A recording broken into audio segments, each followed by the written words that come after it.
वो कहता है ना, कुछ पुरानी प्रथाओं में बदलाव किया जाना ज़रूरी होता है।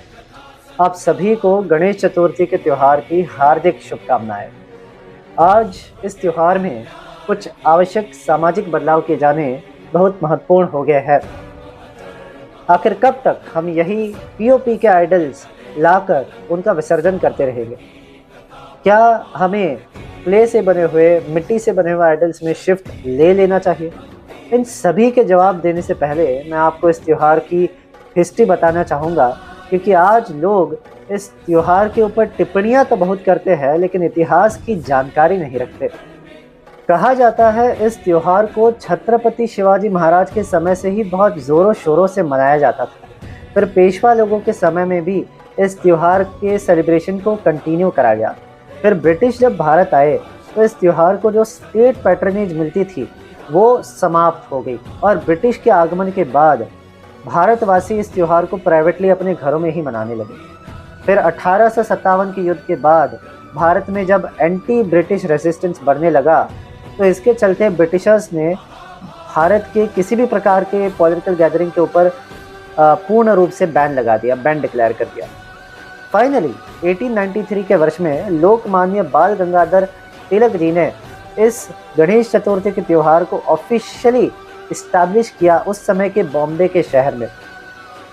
इसी के साथ लोगों को एनकरेज किया गया कि वो गणेश जी की स्थापना मंडलों में करे, पब्लिक स्फीयर में करे। जैसे आज गणेश जी की स्थापना पब्लिक स्फीयर में मंडलों में करी जाती है, वैसे उस समय में लोगों को एनकरेज किया गया था, और लोग हजारों की तादाद में गणेश जी का आगमन करने लगे, उनकी स्थापना करने लगे, उनकी विसर्जन करने लगे, और हजारों की तादाद में वो इस पब्लिक स्फीयर में, मंडलों में इस त्योहार में हिस्सा लेने लगे। बाल गंगाधर तिलक जी ने इस त्योहार को इस्टेब्लिश किया था उस उद्देश्य से, जिससे कि सेलिब्रेशन के बहाने लोग एक साथ एक जगह पे सम्मिलित हो और उनको एक ही समय पर नेशनलिज्म का मैसेज दिया जा सके। उनको एक ही समय पर जब वो इकट्ठा हुए हैं तब आज़ादी की मुहिम में जुड़ने का मैसेज दिया जा सके, और ऐसा करके आज़ादी की मुहिम को आगे ले जाया जा सके। ऐसे without any political gathering Ganesh Chaturthi के इस फेस्टिवल के माध्यम से उसको इंस्ट्रूमेंट बना करके नेशनलिज्म को आगे ले जाया गया, आज़ादी की मुहिम को आगे ले जाया गया, और लोगों तक आज़ादी का मैसेज पहुंचाया जा सका। तो गणेश चतुर्थी ने एक बहुत बड़ा रोल प्ले किया था हमारे फ्रीडम मूवमेंट में भी, ये हमें भूलना नहीं चाहिए।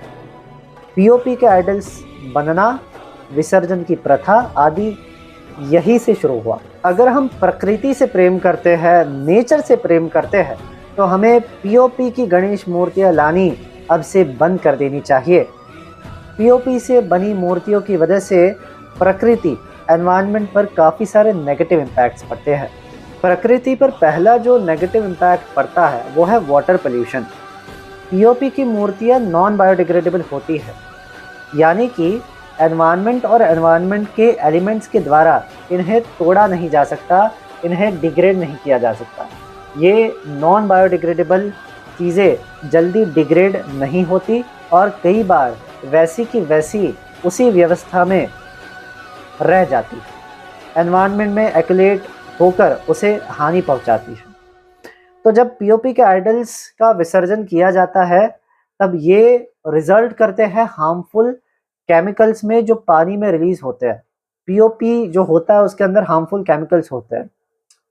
इन केमिकल्स की वजह से सिर्फ पानी ही पॉल्यूट नहीं होता, लेकिन पानी के अंदर जो एक्वाटिक लाइफ होती है, स्नेक्स, फिश, फ्रॉग्स और दूसरे आदि जितने भी पानी में रहने वाले जीव हैं, उन सभी की लाइव्स पर हार्म पहुंचता है, हानि पहुंचती है।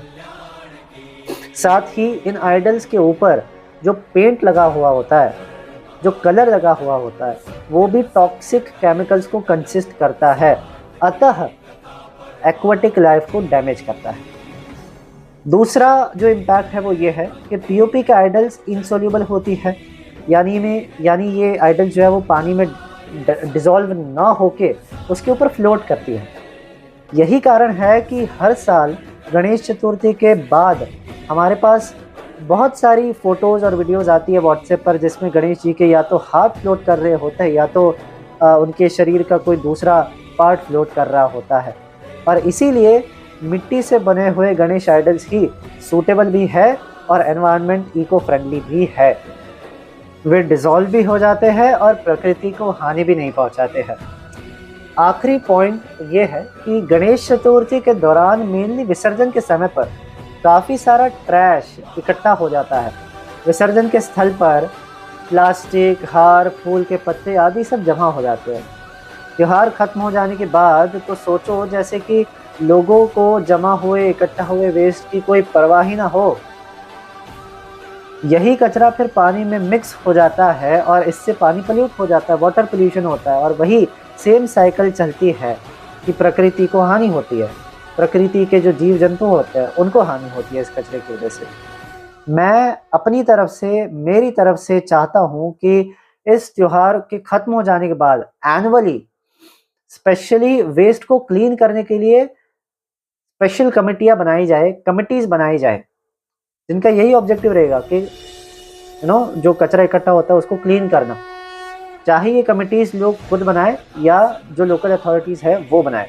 तो दोस्तों, हम हर साल पीओपी के आइडल्स लाकर उनका विसर्जन कर कर और वेस्ट न क्लीन कर कर प्रकृति के साथ हिंसा कर रहे हैं, वायलेंस कर रहे हैं। अनेकों नेचर लवर्स के लिए ये त्योहार वायलेंट अगेंस्ट नेचर, प्रकृति के प्रति हिंसक बनकर के रह जाएगा यदि ऐसा ही चलता रहा तो।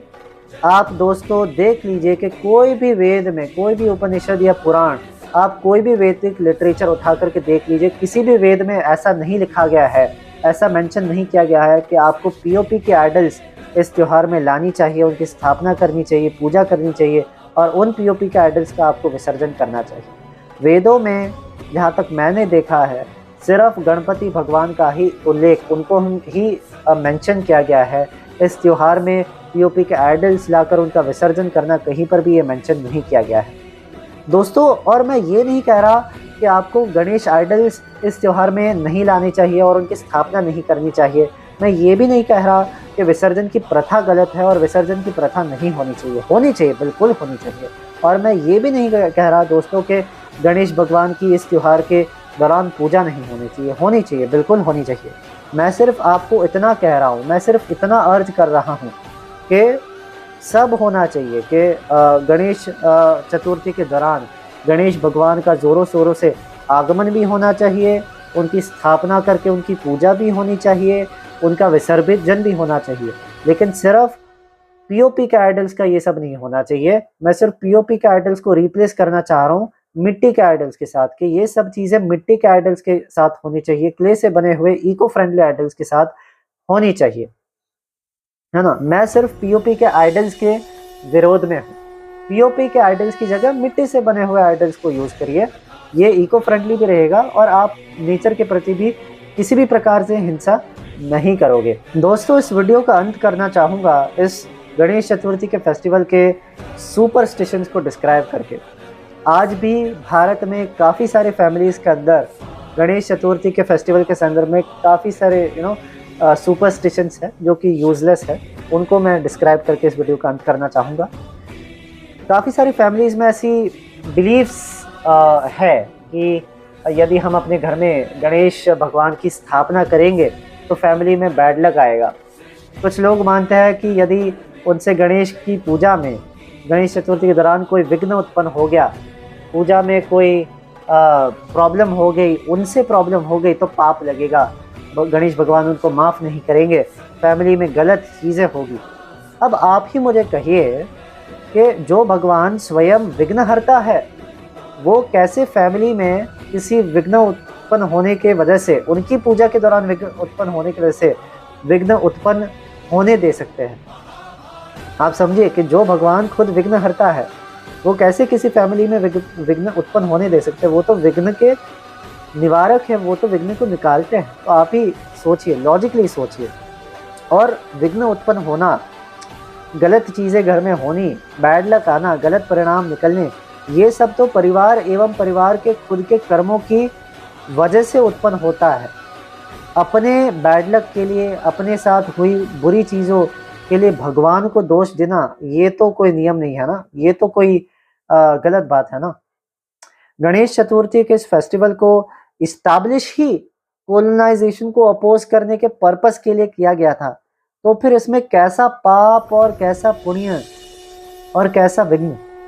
चलिए आज हम एक प्लेज लेते हैं, आज हम अपने आप को एक वचन देते हैं, एक प्रण लेते हैं कि आज से हर साल गणेश चतुर्थी के त्यौहार शुरू होने से पहले हम इस त्यौहार की हिस्ट्री को पढ़ेंगे, इसके पर्पस को वापस से रियलाइज़ करेंगे और सही नॉलेज को रियलाइज़ करेंगे और दूसरों को भी इस त्यौहार के बारे में इंफॉर्मेशन, उनकी हिस्ट्री, इस त्यौहार को चालू करने के पीछे का पर्पस दूसरे लोगों को भी हम बोलेंगे, जिससे कि ज़्यादा से ज़्यादा ये ज्ञान सभी लोगों के अमंग्स बढ़ सके और ज्ञान सभी लोगों की आँख खोल सके और उनको मुक्ति दिला सके। क्योंकि अज्ञानता कहाँ ले जाती है? अज्ञानता जो है वो अंधकार के दरवाजे पर ले जाती है और ज्ञान जो है वो मुक्ति के दरवाजे पर ले जाती है।